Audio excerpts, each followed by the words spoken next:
So, I want you to just picture this scenario for a second. You are sitting across the table on a first date, right? Okay, yeah, setting the scene. Yeah, and the drinks are perfectly crafted, Hmm. the banter's flowing effortlessly, and the vibe is just, it is exactly where you want it to be. Which is a great feeling. Right. It really Yeah. is. You're genuinely having a fantastic time, and you feel this sudden urge to express that.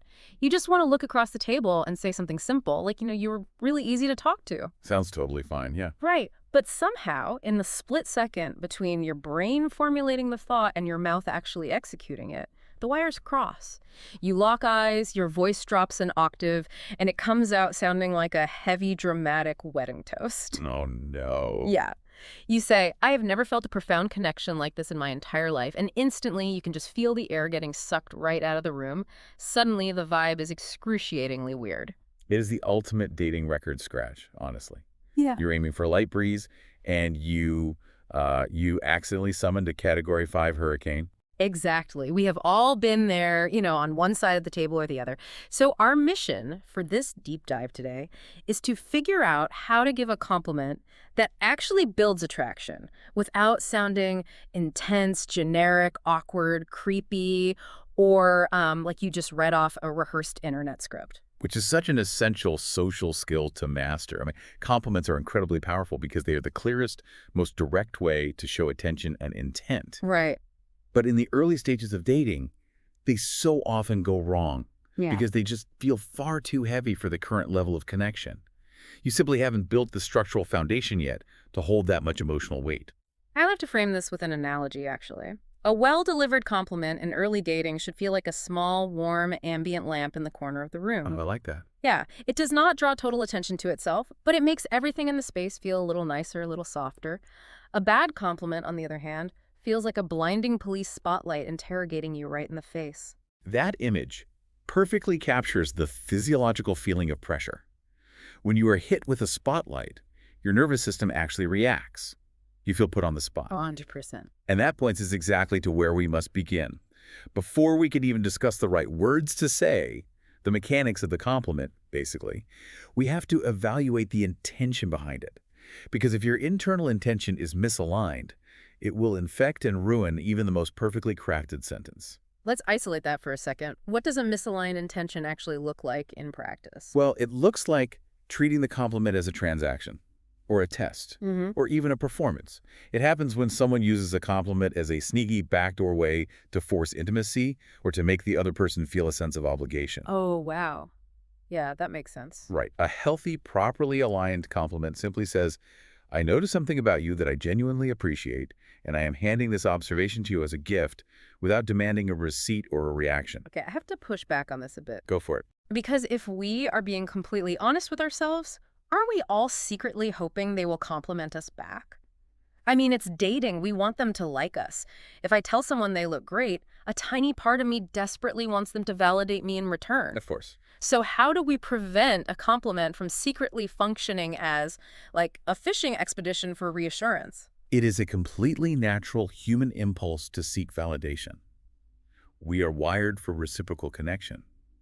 But the psychological mechanism at play here is fascinating.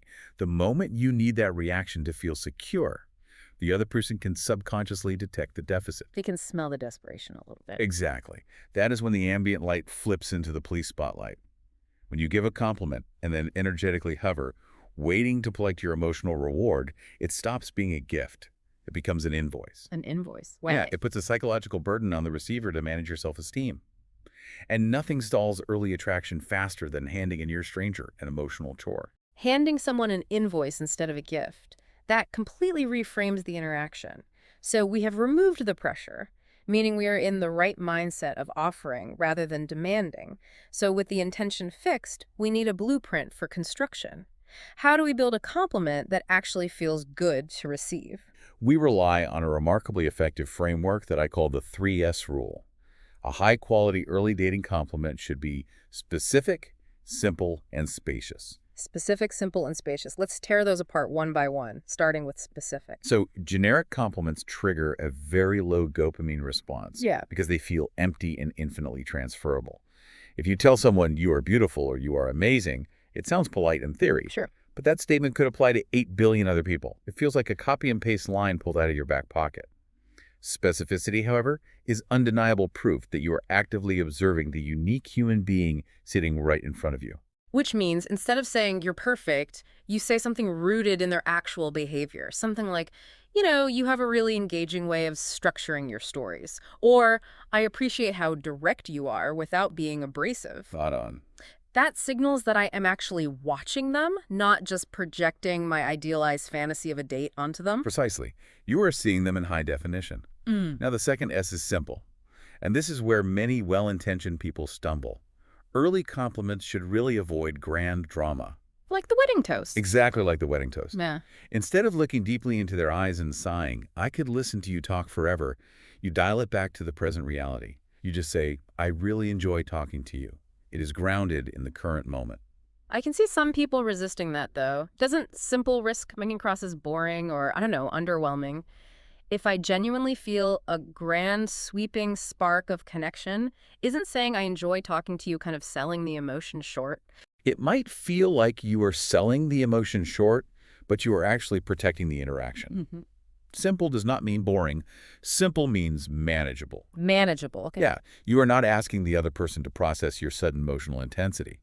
When you declare, I could listen to you talk forever, the receiver's brain has to suddenly figure out what to do with that massive, heavy declaration. It triggers defense mechanisms. Right, they panic. Exactly. Yeah. Whereas, I enjoy talking to you is easy to receive, easy to smile at, and most importantly, easy to build a conversation upon. You are giving them a conversational stepping stone, not dropping a boulder in their lap.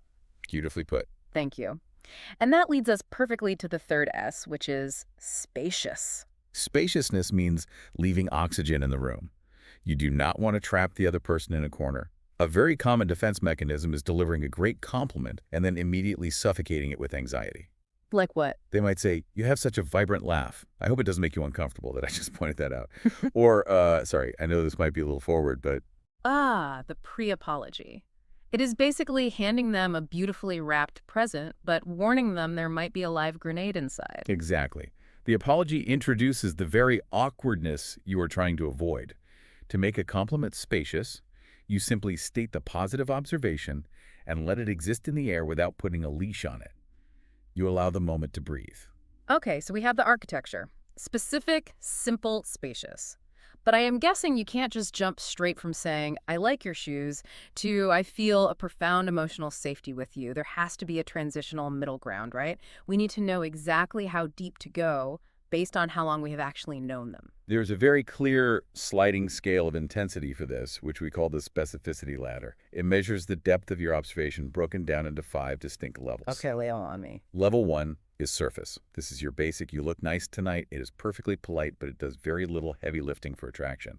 Level 2 is choice. That leather jacket looks incredibly sharp on you. Level 3 is personality. You have a brilliantly unpredictable sense of humor. Level 4 is impact. I feel incredibly comfortable talking to you. And finally, level 5 is intensity. I've never felt this way about anyone before. Okay, so if we map that ladder onto early dating, say the first 3 dates, it seems obvious that we want to avoid the freezing cold of level 1, but completely avoid the blazing fire of level 5. The target zone has to be levels 2, 3, and 4. Choice, personality, and impact. That is the warm zone. Level 5 is almost universally too much, too soon. Let's test this in the real world. Time for a segment I like to call Compliment Court. Oh, I'm ready. We're going to put some actual real-world case studies of compliments on trial to see why they crash and burn based on this ladder. Exhibit A. You have been talking at a bar for 2 hours and someone says you are exactly what I have been searching for my whole life. Guilty. That is a textbook level 5 intensity violation.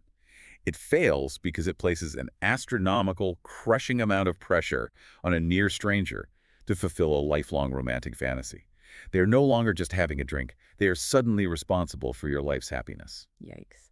So how do we rehabilitate that exact feeling without the pressure? You step it down to a level 4 impact. You isolate what is actually true in the present moment. You say, I have really loved spending this evening with you. It communicates the exact same warmth, but it is true, manageable, and highly spacious. Love that.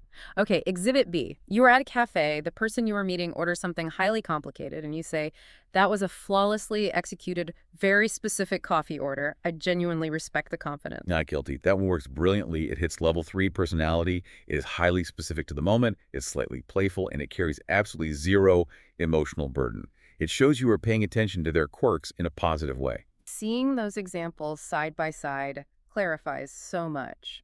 Since we know levels 2, 3, and 4 are our safe havens, what specific traits should we actively target? If we are avoiding generic physical traits, we need to know where to aim our attention. There are 5 golden categories of compliments that thrive in this sweet spot. The first is energy. This targets the atmospheric feeling of the interaction. You might say, you have a very calming way of explaining things, or you have a wonderfully warm presence. That feels incredibly validating to hear because it acknowledges how someone is showing up in the space, rather than just what they look like. Exactly. The second category is style.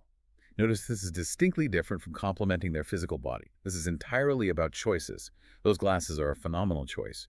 Or your sense of style feels very classic noir film. Let's pause right here because this feels like a major psychological distinction. Yeah. When you praise someone's genetics, like telling them they have a nice face, Yeah. you are complimenting something they had absolutely no hand in creating. It is just biological luck. Right. But when you compliment their style or their energy, you are praising their agency. You are validating their taste, their brain, and their active decision-making in the world. That has to trigger a totally different kind of dopamine. That is a brilliant synthesis. You are shifting the praise from their hardware to their software, which feels deeply personal and intentional. And this perfectly explains why humor, our third category, is so effective. Saying, that was a razor-sharp joke, I respect that, validates their intellect. Software over hardware. I love that. The fourth category is thoughtfulness. This praises how they engage with their surroundings. That was a remarkably generous way to interpret that situation, or you notice small details most people completely miss. If someone said that to me, it would instantly make me feel truly seen as a complex person. Which is the ultimate goal, Yeah. you know? The final category is conversation. This makes your interest completely transparent without demanding a heavy response. I love that you actually answer a question and then expand on it. Or simply talking to you is just easy in the best way. Okay, so our green lights are energy, style, humor, thoughtfulness, and conversation. But we cannot navigate the map without marking the minefields. What are the absolute danger zones? The trap doors that instantly trigger a defensive or uncomfortable reaction? Well, we have to avoid a few major behavioral red flags. Overloading is a common trap, firing off 4 or 5 compliments in rapid succession until the person feels completely smothered. Too much. Using rehearsed pickup lines that sound distinctly unnatural and robotic. Utilizing compliments as a covert way to control the outcome, like trying to flatter someone into agreeing to a second date. Falling back on lazy generalizations, like claiming men always do this or women are always like that. Gross. And the most toxic of all, backhanded compliments, often known as negging. Attempting to lower someone's self-esteem slightly so they crave your validation is a highly manipulative tactic. Yeah, we are definitely leaving negging in the dark ages where it belongs. Let's dig into a few specific conversational trapdoors, the ones that people step on thinking they're being incredibly charming but actually cause the entire interaction to collapse. The first trapdoor is getting body focused too early. Physical attraction is wonderful, but if you barely know someone, telling them your body is absolutely incredible feels objectifying and overwhelmingly forward. It creates a spotlight effect. Stick to the broader, you look fantastic tonight. Makes total sense. The second trapdoor is being future heavy. Telling a first date you would make an amazing partner. Wait, why does that one fail? On the surface, it sounds like the ultimate compliment. It fails because it yanks the brain completely out of the present moment. Instead of enjoying a Tuesday night drink, you are suddenly forcing them to evaluate you through the lens of a 50-year marital investment. It is an anchor of expectation. Whoa, that makes total sense. What about the comparison trapdoor? Things like, you are not like other guys, or you are not like other women. People deploy those constantly, thinking it is the highest form of flattery. It is remarkably risky. When you put an entire group of people down to lift one person up, you are injecting negativity and cynicism into what should be a purely positive moment. It subtly implies that you hold a generally low opinion of humanity which is rarely an attractive trait to broadcast. Time for a little compliment clinic. Let's do some rapid-fire postmortems on a few broken compliments to see how we can fix the underlying mechanics. First, broken compliment. You are literally flawless. The mechanic is broken because it lacks specificity and realism. The fix. I really admire how you tell a story. You make the mundane details actually fascinating. Next, broken compliment, falling straight into the comparison trap. You are so much smarter than the people I usually date. The mechanic is broken because it focuses on ghosts or your past rather than the person in front of you. Oof, true. The fix is to remove the phantom X's. Simply say, I really appreciate your perspective on things. Perfect. Final broken compliment, the classic anxious trapdoor. I hope this isn't weird, but I think you're amazing and I really don't want to mess this up. The mechanic is broken because it centers entirely on your own anxiety and asks them to soothe you. The fix. Ground it, remove the apology, and offer it freely. I really enjoy talking to you. This evening has been great. That strips away all the static. We have the right mindset, our specific, simple, spacious framework, the targeted categories, and the trapdoors to avoid. But there is a final piece to this puzzle, the delivery system. Because you can write the perfect compliment on paper, but if you do not stick the landing in the room, the moment still crashes. Delivery is paramount. To guarantee a smooth landing, you should run your compliment through a quick internal weirdness test before you speak. The weirdness test. Yes. It consists of 3 rapid filters.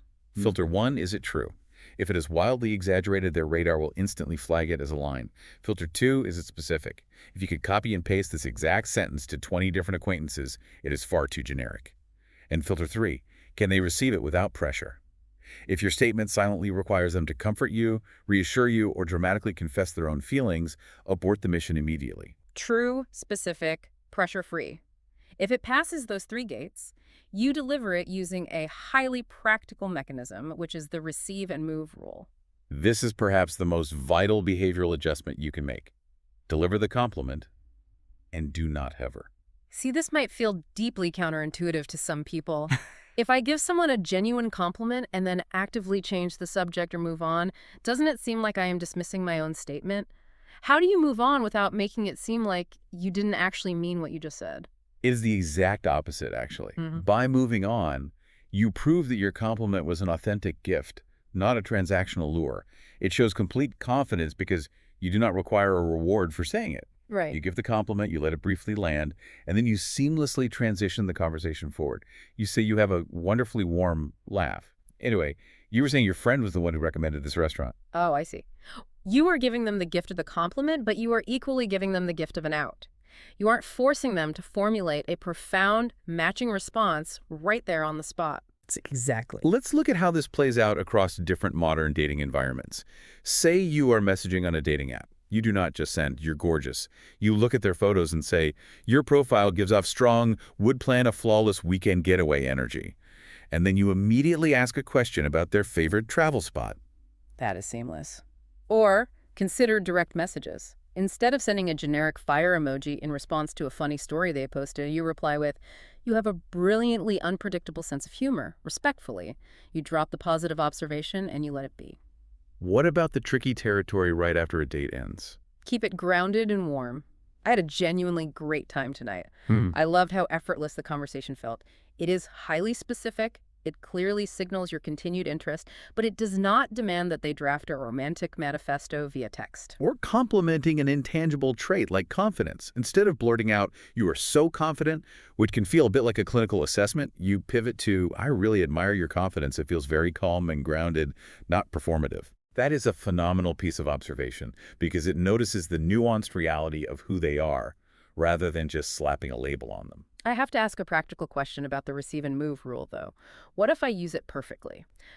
I deliver a highly specific compliment, I transition smoothly to a new topic, and they completely gloss over the compliment. They do not acknowledge it, they do not say thank you, they just answer the next question.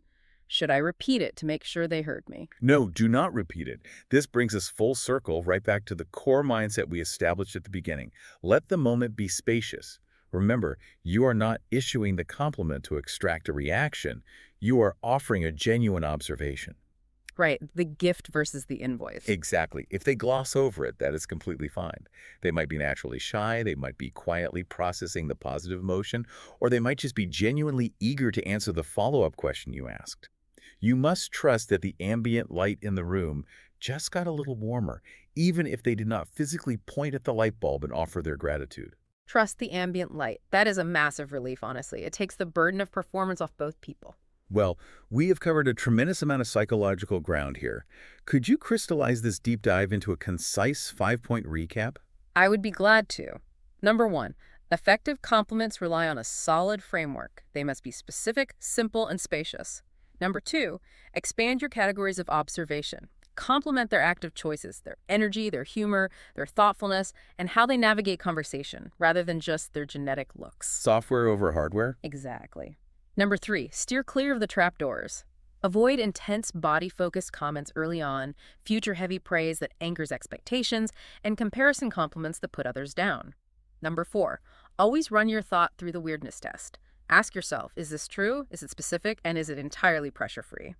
And number five, perfect the landing. Offer the compliment as a gift, let it land softly, and employ the receive and move rule to keep the interaction breathing comfortably. That is a masterclass in modern connection. All right, we want to hear directly from you. Head down to the comments and tell us which compliment situation feels the absolute hardest for you to navigate in your own life. Number one, complimenting someone's appearance. Number two, complimenting their personality. Number three, giving a compliment after a date. Number four, flirting without sounding cheesy. Or number five, knowing whether a compliment is just doing too much. Drop a 1, 2, 3, 4, or 5 in the comments. I am genuinely curious to see the distribution on this. I suspect numbers 4 and 5 will be the most prevalent hurdles. Without a doubt. Now, before we sign off, I want to leave you with a slightly provocative thought to chew on. We just spent this entire deep dive deconstructing how to show interest and offer warmth clearly and confidently. But what happens when people intentionally do the exact opposite? What happens when someone deliberately withholds compliments or acts intentionally distant because they believe it makes them appear more mysterious or high value? The classic trap of manufactured distance and artificial scarcity. Exactly. We are going to completely tear that concept apart in our next deep dive, Why Playing Hard to Get Usually Backfires. Because, spoiler alert, acting emotionally unavailable usually just breeds confusion, not attraction. You end up playing exhausting games instead of building genuine confidence. Make sure you are subscribed so you do not miss that discussion. It is going to be a fascinating behavioral follow-up to everything we explored today. Until then, remember, you do not need to be the blinding spotlight. Just be the warm, ambient light in the room. Don't make it weird, and we will see you next time.